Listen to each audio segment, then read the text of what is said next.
I think every turner has one of these shelves with all scraps and bits and offcuts in it, and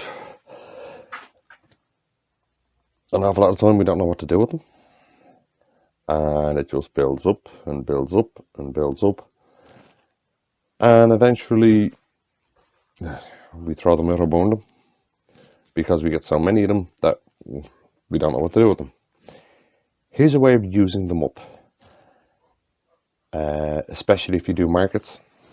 They also make quite good small gifts for Christmas, everything else. Right, what we're going to do is we're going to do tea light holders out of scraps. Right, so we'll get into doing this. On the lathe we have a piece of some scrap. I think it's acacia, one of the types of acacia. It's held on a worm screw, but I have a spacer in here so that the worm screw doesn't go down too deep. Here's another type of the same worm screw, right, and it only goes down about that deep because you don't want that hole deeper than where the candle is going. Okay, right. It doesn't matter what orientation these scraps are in, right? Get into a habit, if you're just going to churn them out, get into a habit of using a bowl gouge to round them off, because then you don't have to spend time looking at the piece going, oh, what orientation is this and what orientation is that. You just keep going, because if you use a bowl gouge, it doesn't make a difference, right? The first thing you're going to do is round it off.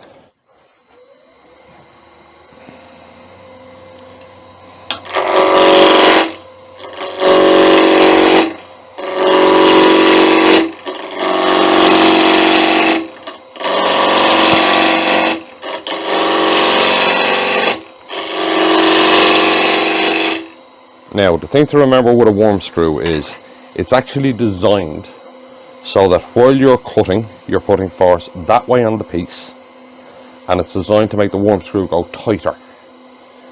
It's pretty much, I won't say impossible, but it's very hard to get a piece to come off a worm screw, because each time you cut it, you're actually tightening it on. Where it can happen is if the piece of wood is weak, or if you've drilled a hole too big.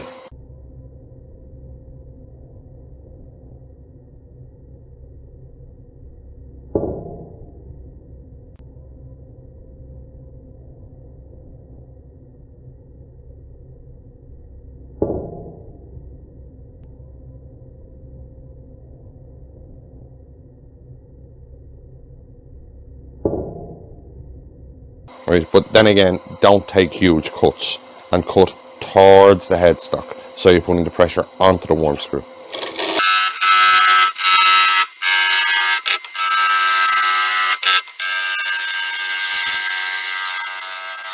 And remember, you're just roughing out here. You're not looking for a finishing cut. Right, still a slight flat there, so take another cut.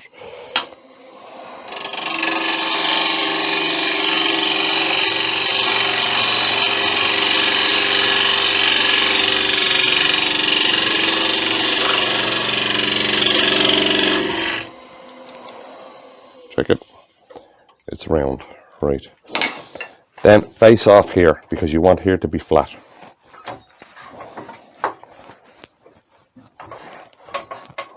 Right. An awful lot of the times, if they've been cut square, you don't need to do this, but I can actually see that this one isn't.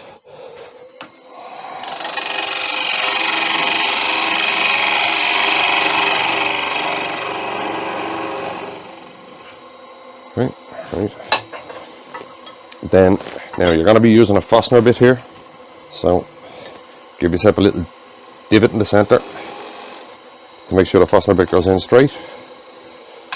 Right. Now, the next step is you want to reverse this.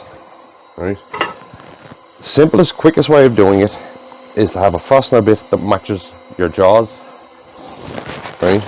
You're not going to be turning too much on this, so this is a me thing, I suppose. I'm not too worried about putting the chamfer in to match the jaws, you're going to be turning it for about a minute, and you're not going to be doing many cuts. So I haven't had one fly off yet, right?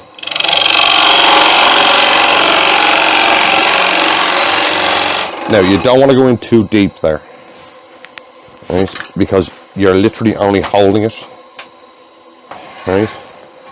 Then lower the spade down and give it a quick sand, because that's the last time you're going to be touching the bottom of this. Okay.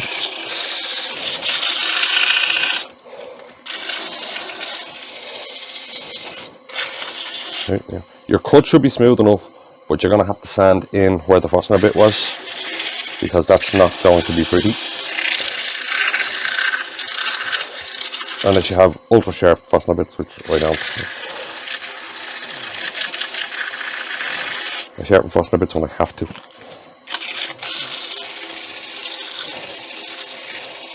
Right, now remember, you want to finish this.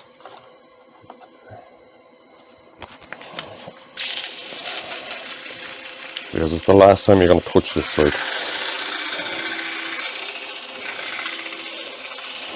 Right. As I said in the tops video, with the quick stuff, you do not let a bad one go out, because these are your business cards. What you hand out as a business card is your contact details. Right. And just a little bit of Yorkshire grit.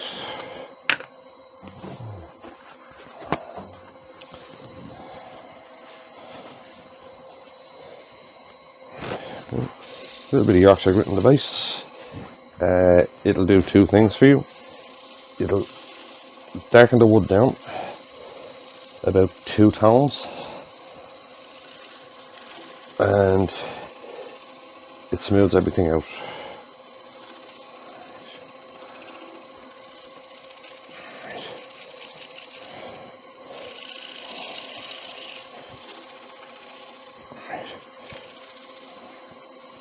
Right, clean it off.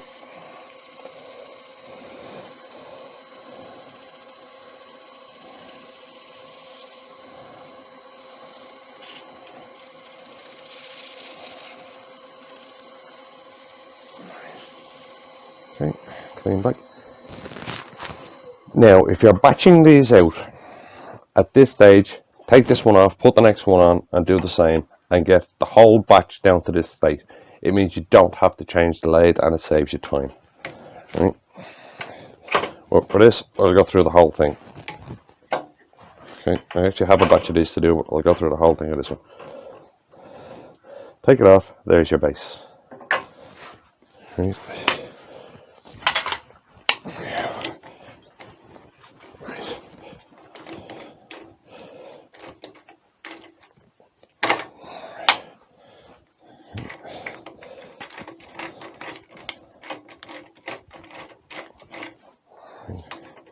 Put it on, do jaws, and now you're going to do the rest of it.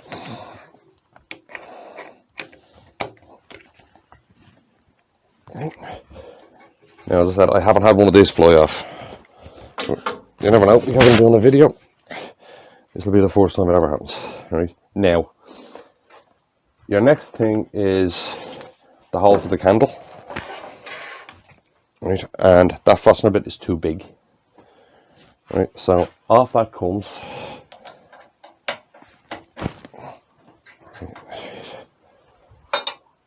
and you get a fastener bit that's the right size for the candle. Now, I have this on good authority, which would be the bit of dirt in that fastener bit. The quality control section, my wife, tells me that the most popular candles are Yankee candles, and you can get your basic candles, which are these ones, right? They are slightly smaller than the Yankee candle ones. So when you're drilling a hole, if you're using these candles, right, drill them slightly too big, and the Yankee candles will fit in. Whereas if you drill them to fit these ones, the Yankee candles will not fit into them. Right.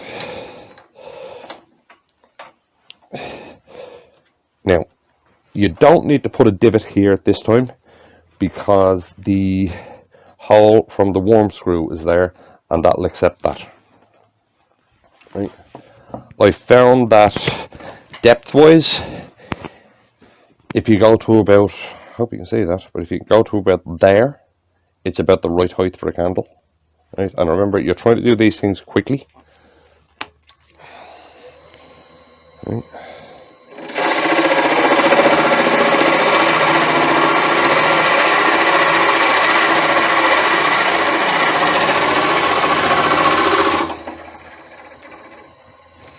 Right, that's the hole drilled.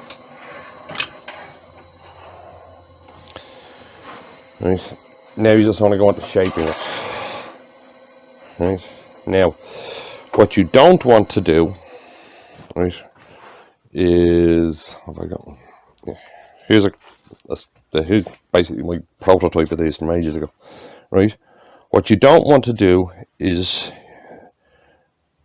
make your curve so that it hits the edge of that. You want to leave a lip. See, there's a small lip there. You want to leave that, because if you come out up there, this is all going to break away and it doesn't look well. So you want to leave a lip there, and all you're looking for is a curve, any form of a curve.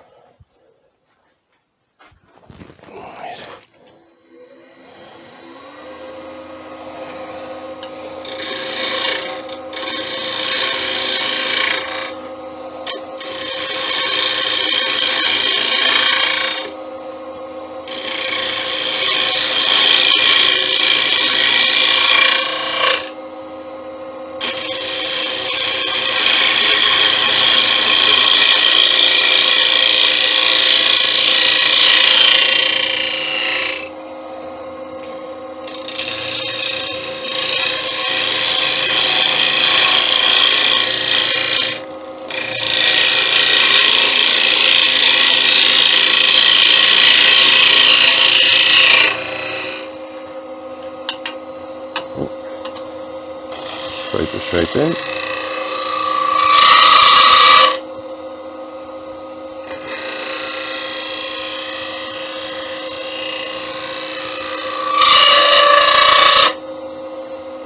Right. And then sand it.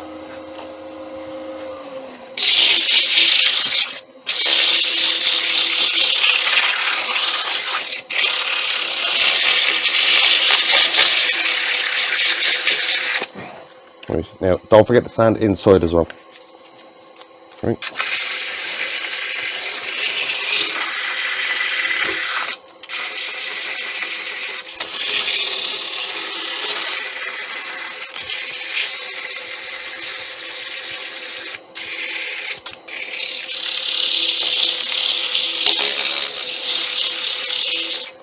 Now, normally I would have the dust extractor running and I'd be wearing a mask when I'm doing this.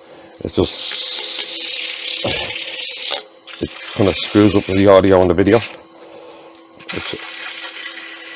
I'm only doing one of these for this video, and then we'll do the batch and I'll have the dust extracting and the mask going. Right.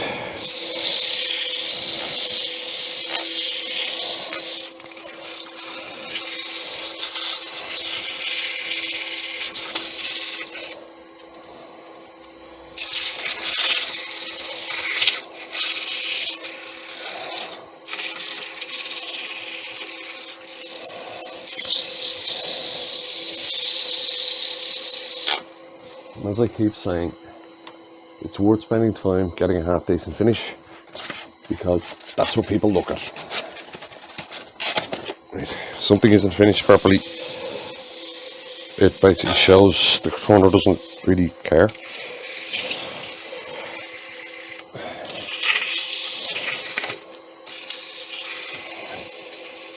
And if somebody buys a couple of these off you,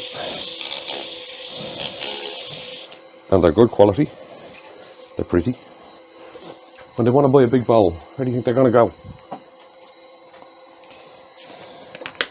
They're going to go to you. Right? Bit of Yorkshire grit. Bring out the colours.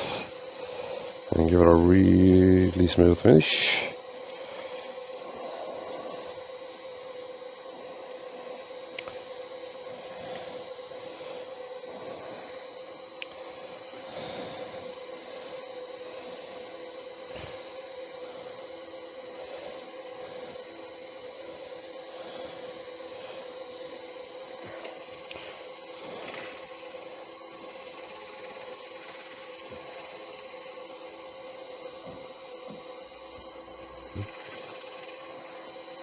clean it up.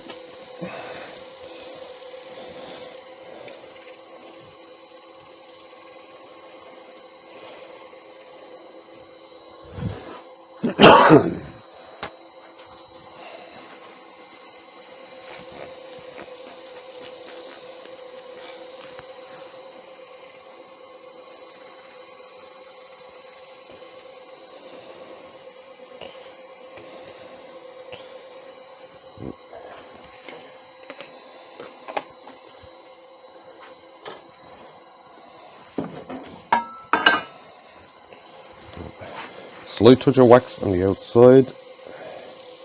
Right, do not put wax inside this because you will get a heat build up in there, and as you can probably figure out, wax and fire don't go together too well. So just put it on the outside. Okay. And then if you're batching them out, you would take it off, stick it aside, and go on to the next one. Where did I put that? There. Right. Right. And what you have is a very simple shape. As you see, as I said, that candle is technically too small for that hole, but they're cut for Yankee candles, which, as I said, I've been told is the most popular ones. And what you have is a very simple, pretty little shape that you have made out of scrap, and it's an impulse buy item. And then you just keep going. Right, so hopefully you enjoyed that one, and I'll see you in the next one.